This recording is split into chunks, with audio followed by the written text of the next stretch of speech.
proudest day, and the proudest time in the seat of a rally car, because that day and that hour and those minutes, I got the bit between my teeth. You know, I really stood up and was counted and said, this is not getting away. I remember when we pulled on our helmets and Donald says to me, what are we doing? I said, we're going for gold, Barrett. That's all was said. I can still picture that run. That was just the best run ever.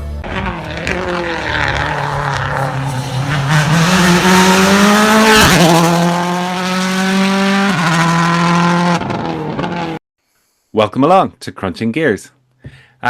Just firstly, before we start this episode, would like you to share, like, subscribe, and again, we've been blown away with all the comments from our recent interviews, so thank you very much. We're all flattered and flabbergasted, and we've enjoyed it as much as it appears you guys have as well. Kevin, Andrew Nesbitt was back behind the wheel, and you had a chance to catch up with himself and Graeme. Yeah, sure. It's always a pleasure to chat to Andrew and Graeme as well too. You know, what can we say about Andrew Nesbitt? Like, he is just one of the legends of Irish Rally, and there's no doubt about it, Conor. Oh, look, you know, a massive character, and you know, a fantastic driver. And you know, when you think back to his achievements, his record in Irish Rally, and it's just incredible. And it's just fabulous to see. You know, he hasn't lost the interest or the will or the want to get back behind the wheel. That's for sure. And Graeme, you know, was cut from the same cloth as well too. Just a real, you know, good man, bit of crack as well too, and loves his rallying as well.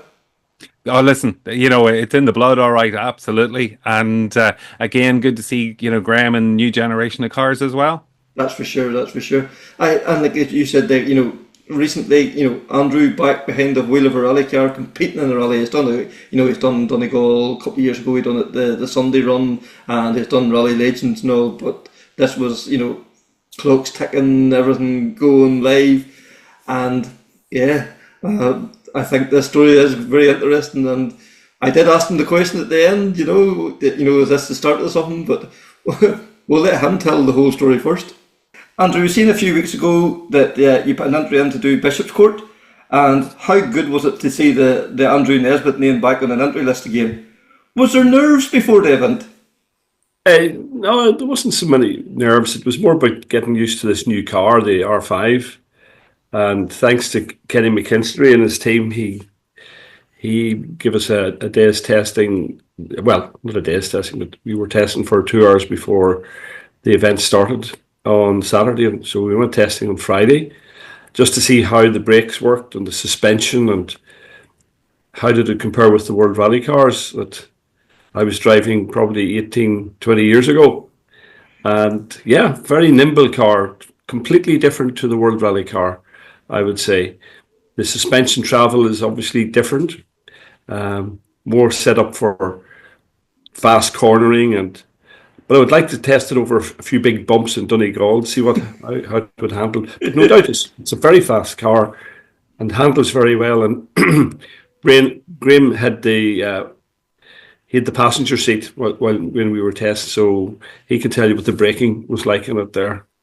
Because, like, Graeme, you've been very fortunate. You've had the opportunity, you know, to sit in with your father in the world car, and then you're also your Evo 10 as well too. And like, we often hear about these, you know, the new rally or the R5 Rally 2 cars, and like, it's the braking that just seems to be phenomenal in them. Unbelievable, to be honest. And I think, as I said to Kenny, it's probably the best sales pitch they could have done for me for one of these new cars to actually go and get a run in one. And I must say I was very, very impressed. You know, obviously compared to the World Rally car, maybe doesn't have the absolute punch of the big 2-litre engine that they would have had years ago, but you know, the power that they're getting out of a 1.6 and up into top gear so quickly, and then the ability to carry the speed through the corners was just very, very impressive. And you know, where we were testing probably wasn't, you know, necessarily representative of, you know, going doing a proper tarmac stage rally somewhere, but it was certainly interesting for me to see just how late you could brake. And I think we took the most out of it. There was one particular place and we sort of got later and later, and to the point maybe too late, but I suppose you have to find the margins on the test. We were only 1 metre too late. And I suppose, Andrew, too, as well, another thing we should touch on as well, there was a new voice in your ear as well. Unfortunately, James was unable to make the trip up, but you had Stephen Reynolds on board. Yeah, it was amazing and Kenny says, look, leave it with me. I'll come up with 5 or 6 names. And we played a recording of Stephen in the hot seat. And he worked out a treat. He was really professional, very clear, on time. The only thing that let me down was me. I went off the track at 120 mile an hour in the rain on slicks, which was another learning lesson that I should have known to do better than that. But anyway, we did a couple of 360s very quickly. That's what I will say to you. Yeah, because like Bishopscourt, like it's one of those. It's a very unforgiving track. Like we've seen what happened to Johnny Greer. Like you think a racetrack, there's not too far you can go wrong, but it can catch you out very quickly. Yeah, I'm really sorry that happened to Jonathan on his new car. It was terrible. It was such a fast section of the circuit, but there was 2 wheels sticking out. They were there for all of us, and it was wet at that point, and it was very easy to catch tires. They were sitting everywhere waiting for us. That's racing circuits for you. Mm-hmm. But I'm really sorry for Johnny. What a fantastic car he has, and hopefully we'll see him back on the stages very soon. Yeah, it was a real shame for Johnny and Niall, and obviously they've dominated that event the last couple of years, and I think they were all up for a big race with Aaron McLaughlin and Darren Kernan. I know there was a bit of slagging during the week and things, and they were all set to race. So it was just a shame that happened so early on in the day. And the main thing is the 2 boys were okay. But to be honest, that was probably the reason why we didn't bring the World Rally car Mitsubishi, because it's just a difficult little place, and it's never nice to see somebody have an accident like that, and knowing Johnny and knowing Davey, they'll have the car fixed, they'll be out again as soon as they can, but just really unfortunate. Yeah, and you touched on that there, Graham, not bringing the world car out. We've seen the Donegal, the 50th anniversary a couple of years ago, Rally Legends and all, like an absolutely epic car. Look, to be honest with you, Kevin, it's a piece of art, really, and obviously, Andrew's the only man that's been allowed to drive it. I haven't had my chance in her yet, and maybe that day will come along soon. But to be honest, the problem with them is there's only 6 of them still running. In fact, sorry, there's only 4 of them still running in the world, in that 05 spec.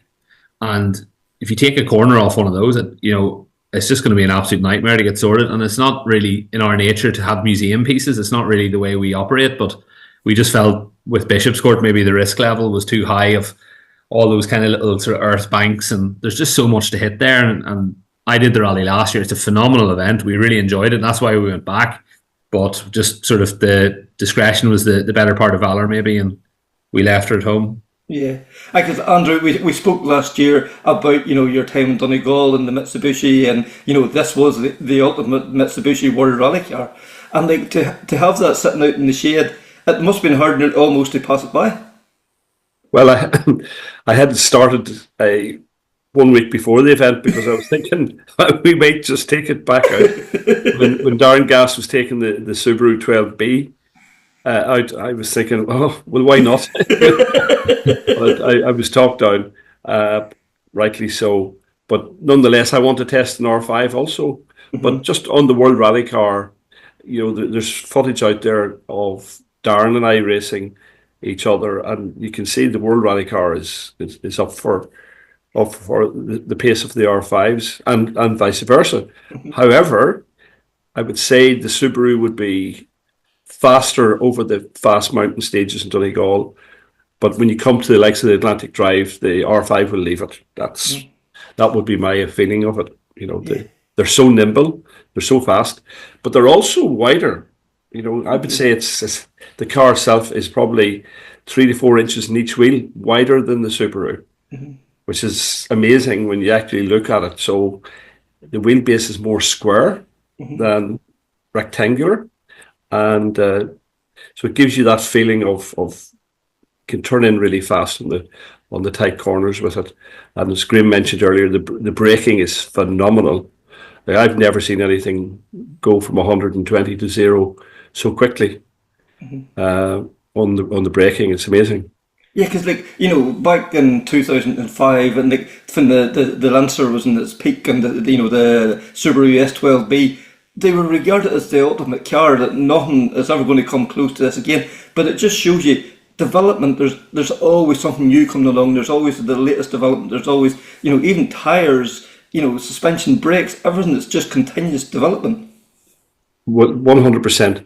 You can't stop the progress when it comes to the technical side of motorsport. It's amazing. And I'm just looking forward to see the next development, because there will be another development.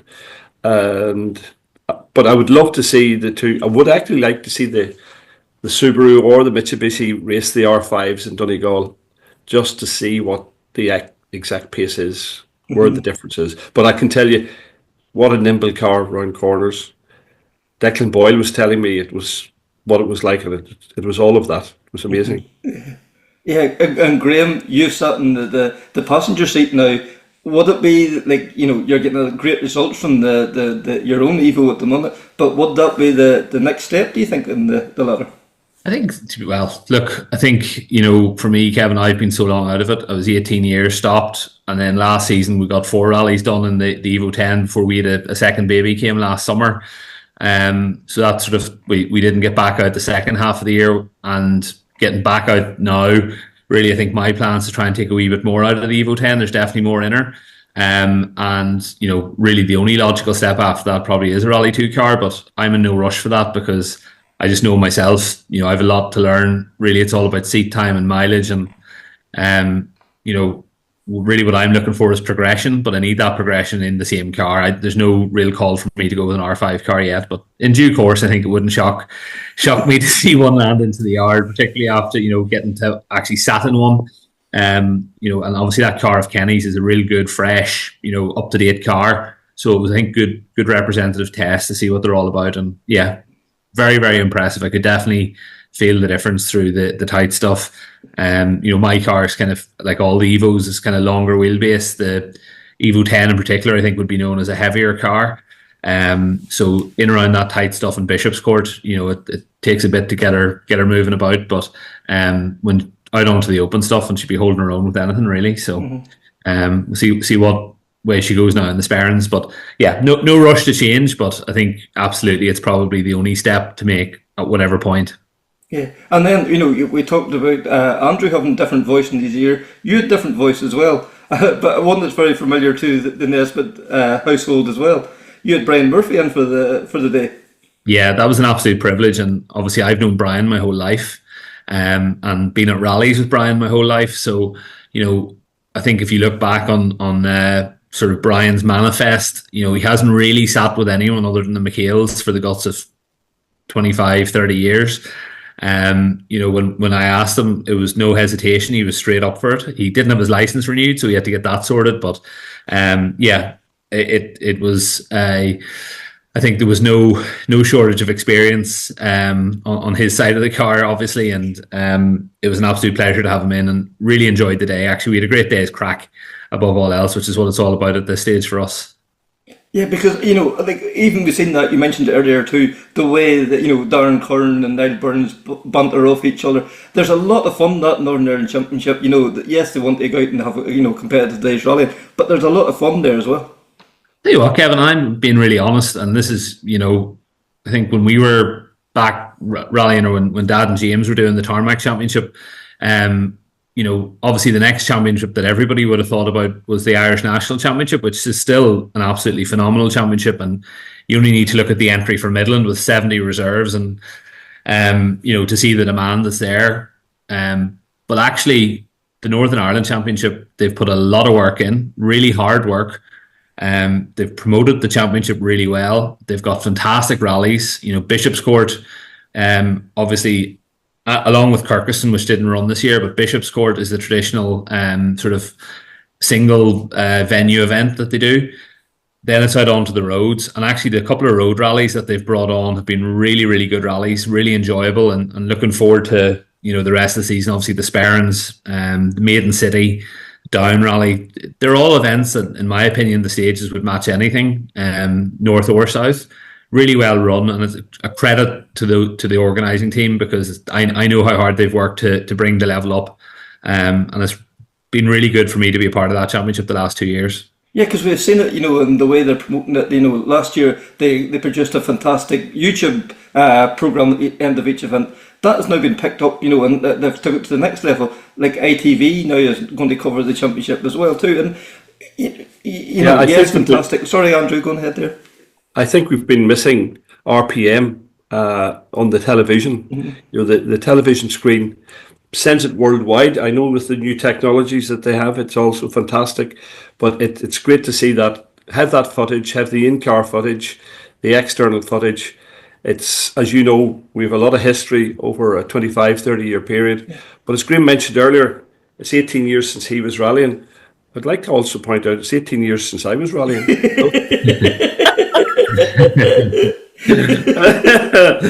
I just thought I'd get that in there, Kevin. That's what the older the fiddle, the sweeter the tune, they say. So, I think I don't know what the tune was like on the first stage, but it got a bit sweeter after that. But yeah, Andrew, that was the thing. As the day progressed, like the times weren't a million miles away. Like, and I would say even after the first stage, once you start getting up to speed, there's always going to be something in reserve. If you were battling for a tenth of a second, I would say you could have found it.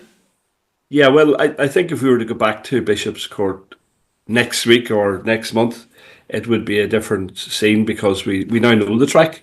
Mm-hmm. So, yes, they'll obviously change it around a little bit, but it's a fantastic setup.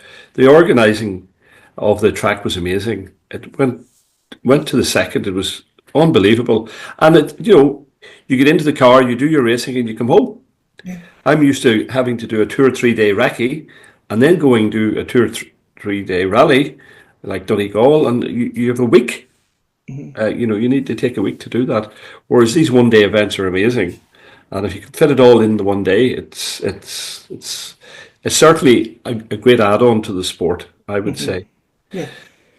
Because like we seen last year, you were involved with Graeme there as well too, attending events, and you seen firsthand the likes of the Tour of the Sperns. Like you go and do your 1 day recce, either the Sunday before or maybe the Friday afternoon or whatever, and then you go and do your day's rallying on the Saturday.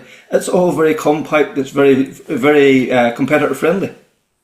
Yeah, and cost effective. It keeps the costs down, and that's great for any young guys starting up in their rallying career.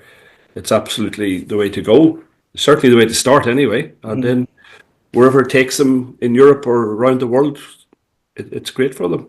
Yeah, because we've seen now, like, the ladder progression, we keep harping on about the MI Rally Academy, but we look at, the last few weekends, Josh won in the Midland, Will won the first round of the BRC, like John, in theory, won in West Cork, yes, the rule books say different, but the timesheets told its own story there too. Like, we have such fantastic talent in these shores. And we've also super backing from Motorsport Ireland for these young guys to get into world rallying. And, I know John Coyne and the team in Dublin have put in a huge effort to make this happen over the last 10 years. And it's been fantastic, and I've no doubt we'll see many more young rally drivers over the next 10 years coming to the fore as well. Just like you said, John Armstrong was very fast. All the guys that weekend, there was only small seconds between them. It could be in anybody's rally, and that's the way it was. Yeah. And like Graeme, we are in a real purple patch. Yes, we all look back and we think of, your dad and, Eugene Donnelly or Austin McHale or Bertie Fisher and his time and all. Like, they were our heroes growing up. But, the young guys now, these Junior 1000s coming up, look at the heroes they have. It's a fantastic time for the rally in the country. Look, it's absolutely incredible. And as Dad said there, it's a credit to the Motorsport Ireland Academy and all the organisation. And let's just be plain about it, financial backing that goes into that, because unfortunately motorsport was always and is continuing to be an expensive sport, and there's no shortage of talent. I don't think there's ever been a talent gap in Irish rallying. There's always been the passion, but to actually then have the funding in place to bring through the next Chris Meeker, the next Craig Breen. Obviously Josh is having a great dig at it this year. I'm blown away by his performances in the World Championship so far, particularly in Sweden. Monty was always going to be a big task. Sweden was phenomenal, like within half a second a kilometre of the front, maybe less, maybe even closer. And then, you know, in Kenya, just watching it the last couple of days, it looks like the most amazing life experience. Forget rallying, just a life experience to go and do that. So I'm delighted to see him get that chance. And then, you know, looks like, you know, John is going into the European Championship this year with huge confidence. And most importantly, the right package, and a package that he can go and do, you know, a bit of damage in and serve a bit of notice to those guys up the front of that championship. And who knows for John, if he can do that, then, you know, the sky's the limit. And he's always had the talent. So, and then, as you say, with Will Crichton in the British Championship, we're fighting on all fronts. And it's great to see it. That's for sure. That's for sure. And I'd also like to mention the Navigators. We have a great talent of Navigators coming through from Ireland as well. And, you know, you can see that at world level right now. And you were talking about Stephen Reynolds there. I have to congratulate Stephen on taking that seat, because not everybody wants to sit with Andrew Nesbitt, as you know. And it went faultlessly from start to finish. He was so professional, so clear, knew when to call me back, and it was a fantastic pace. And just like that, there are many more new Navigators coming on the scene. So not only the drivers I'd be supporting, I'd also be supporting the world of right. Navigators. And you never mind even then the engineering that we have here too. You know, like every team has a streak of green running through it as well. Well, I was only watching, as I say, the safari earlier, and you could pick out a few familiar faces. Sam from Davy Greer Motorsport, that my last rally 18 years before the last season, he was unfortunately sweeping bits of a Fiesta onto a trailer at the end. There he was engineering the boys in Toyota this weekend. This country's always just been stone mad for rallying, and to actually then get that outlet at the world level, both for drivers and navigators, it is brilliant to see it. And like, you know, we talk about young talent coming up and learning the trade. Like, you have one of the probably the best ever Azure tutor. Does he try to show you a few things? To be honest, we sort of draw a little bit of a line on that. You know, I think there's definitely areas where I can benefit from very good experience, particularly around, you know, tyre selection. Obviously, James is on the recce with me, so it's, you know, James really helped me with the pace notes. But there's definitely just how to run a rally weekend and how to manage the team and how to get the best out of everybody, and make it all happen. There's obviously, you know, as you say, and it's plenty of slagging goes on between us, but I'm definitely very grateful for that sort of experience and support. But then I suppose at the end of the day, when the 5, 4, 3, 2, 1 comes on, it's, you know, it's all in your own hands and you have to just get on with it. So there is definitely, you know, you have to draw the line somewhere. And I suppose I'm coming back to it that little bit later with a bit more experience and a bit sort of bit less green. So you just have to get on with it when it gets out on the stages. But certainly when you come back into service and need somebody to bounce something off, there's no better man, as you say. And Andrew, from your point of view, like, you know, it must be really gratifying to see Graeme out on the stage and see how well he's progressing in the sport. Absolutely fantastic, Kevin. But I want to bring you back a little bit. It's only 3 or 4 weeks ago since he said to me at the dinner table, Dad, why don't you consider doing Bishopscourt? And I thought about it. So the next morning I said to him, you might be getting what you asked for. I've booked the car with Kenny, and that's how it all happened. It was not on my radar at all until he'd said that. So it was then, do we take the World Rally car or take the R5? And I think it was a good idea to take the R5. For me to learn the R5, to see what it's all about, I do feel there's another second of mile in me with it, because you're being cautious. And you'll know the tyre technology. Graeme talked about me knowing tyres. I put the wrong tyres on for the first run, and obviously did the 360s with Stephen Reynolds on the passenger seat. You're probably wondering, what am I doing here? Well, I must be the first man that tried to take the jump in Bishopscourt backwards, because I did the same thing. I was on slicks in that first run, and it was stone cold, soaking wet. I don't know what we were thinking, but I came into that jump backwards, and just thankfully the voice of reason, Bryan Murphy, says, "You're all right, you're all right." That's just the way it was. I think we maybe didn't quite have the sensible head switched on first thing that Saturday morning. No, I thought it was sitting in the start line in Donegal. Flat. I don't know what it was thinking of either. It was flat to the first left, straight off.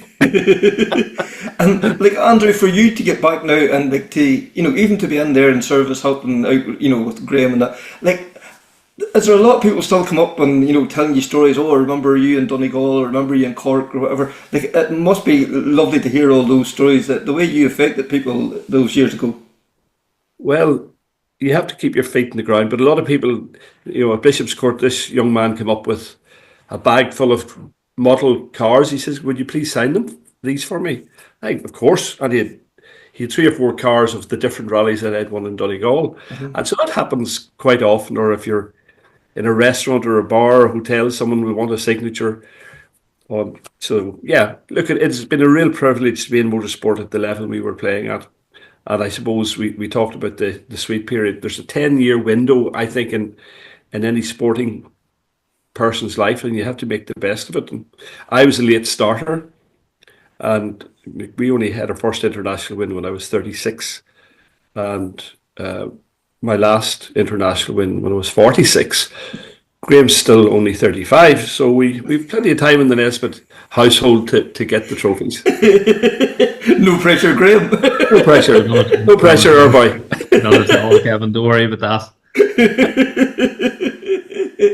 But I suppose then, Andrew, the next logical question is, you've got the appetite with it. Do you think that this is the start of something, or was it just nice to go out and experience it?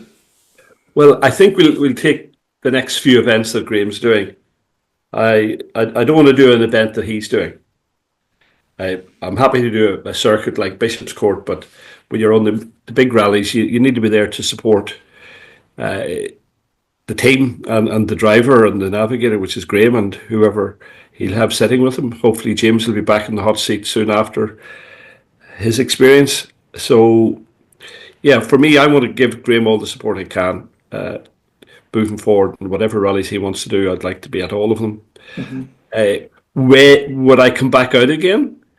Yes. Because people have been listening to me saying yes for years, and I didn't do it. But yes is the answer. And don't ask me the difficult one, Kevin. I know you have it up your sleeve. Yeah, so I prefer. I know you just can't wait to ask that question, but no doubt you will before the end of this. Yeah, but that we often hear people saying that rallying is a drug, like, and once you get that hit, it's so hard then to keep away from it. And like, we've seen that time and time again, and people keep getting drawn back in. But I think it's the people. Yes, there's probably a great adrenaline rush driving the car and all that there too. But it's the way that people bring you in and carry you along as well, I think, is a huge part of that. It is, but there's one more important thing, I think, and Graeme will confirm this. When you're rallying, you're thinking of nothing else but what's in front of you, and that car and the whole feeling of what you're doing. It takes you away from the work and all the other experiences that you're having through the working day and your working life and family life. It's sport, and it's no different to a rugby team going on the pitch. They're there to do their best, and we're there as drivers to do our best. And it's a great experience. And Graeme, I suppose the same, following that one up, is it just you get into that car and you kind of pull on the helmet and pull, when you start to pull the belts in tight, it's just that bit of road in front of you. That's what matters at that particular moment.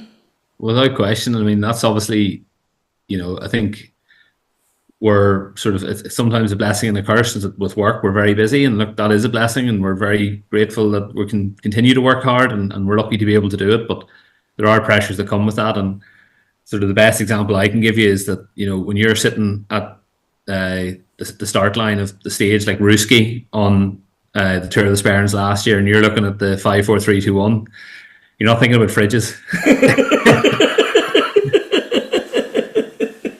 Correct. And it is just, such a buzz. And then it's everything that goes around it. I think you're absolutely right, Kevin. It's such a good community, particularly here in Ireland, north and south. Tremendous rally community and great people and great bit of crack. And even when you're running a bit further back the field like I am, and it's the stage is getting stopped or getting cancelled, or the bit of crack you're having actually when you're getting out of the car and there could be 40 cars ahead of you and no sign of it, the delay getting cleared, and the best bit of crack you'll ever have standing chatting with the boys. And it's been a lot of fun so far. I'm relatively early into it, but certainly really enjoying the buzz and looking forward to continuing that. Yeah. And Andrew, I suppose the final question then has to be June's coming up quick. Could you see yourself maybe putting an entry in, or is it too soon for that? Would you something smaller, before you take a big jump like that? I think I would be, if I had another couple of one-day rallies under my belt, I think I would consider maybe going to the bigger play. But let me consider that and maybe do one day rally out on the roads. I think it deserves that. Well, it was the first question I asked Kenny was, is that yoke free for Cavan and Donegal? But yeah, but yes. Do you know what? It's I think whether that happens or not, Kevin, I actually think it's more about just having recaptured that bit of a buzz, and there's no point chasing what went on 20 years ago. No. At the end of the day, those days will never be recreated, and it's the likes of Callum Devine and those boys that are living those days now. Mm-hmm. But I think Gary Jennings said it very well. He did that interview with Killian Duffy recently, and he said, you don't realise how small the window is until you're out of it. Mm-hmm. And you're that couple of years building up to be in the window to go and try and win the likes of Donegal, and then all of a sudden you're out of that window, and then you move on with the rest of your life. And I thought he said it really well, and I think for me, whether it's going to Donegal or whether it's back to Rally Legends in October, just for me personally speaking, and as my dad said, I did encourage him to do Bishopscourt. Mm-hmm.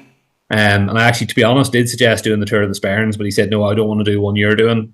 And I actually didn't understand that until I was sat on the start line in Bishopscourt and I saw Johnny went off, but I didn't know it was Johnny. And obviously I was running 20 cars further back and I didn't know if it was it Dad and Stephen had gone off or what had happened. And then, I think if that's how you're feeling sitting on the start line in Bishopscourt, you definitely do not want to be looking at every hole in the hedge looking to see who's in it, So I think he's actually 100% right on that.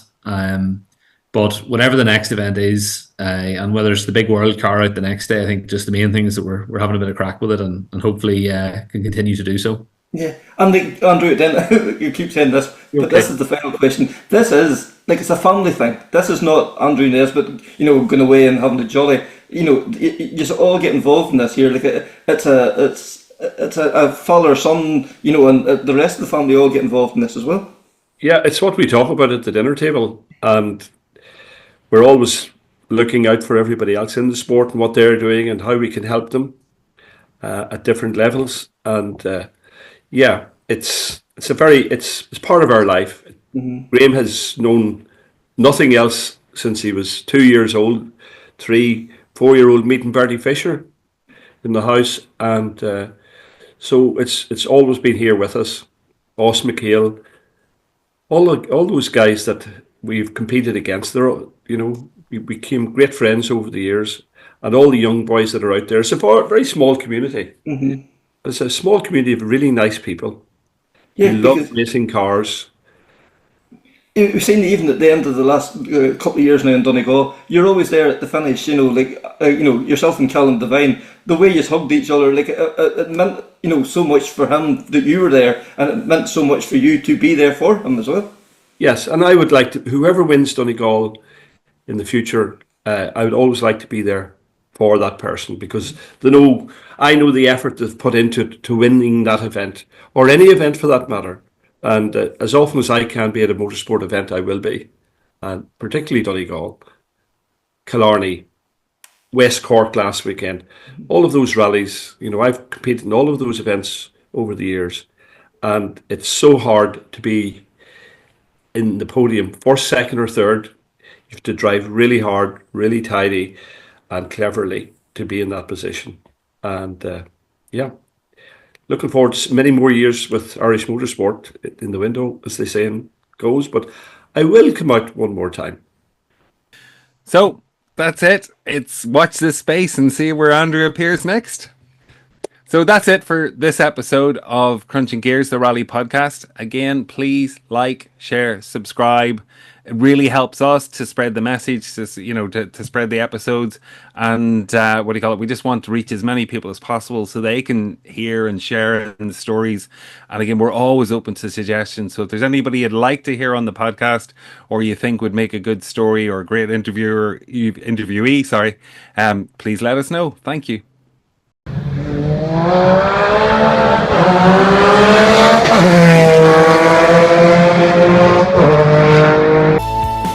That's the proudest day and the proudest time in the seat of a rally car, because that day and that hour and those minutes, I got the bit between my teeth. You know, I really stood up and was counted and said, this is not getting away. I remember when we pulled on our helmets and Donald says to me, what are we doing? I said, we're going for gold, Barrett. That's all was said. I can still picture that run. That was just the best run ever.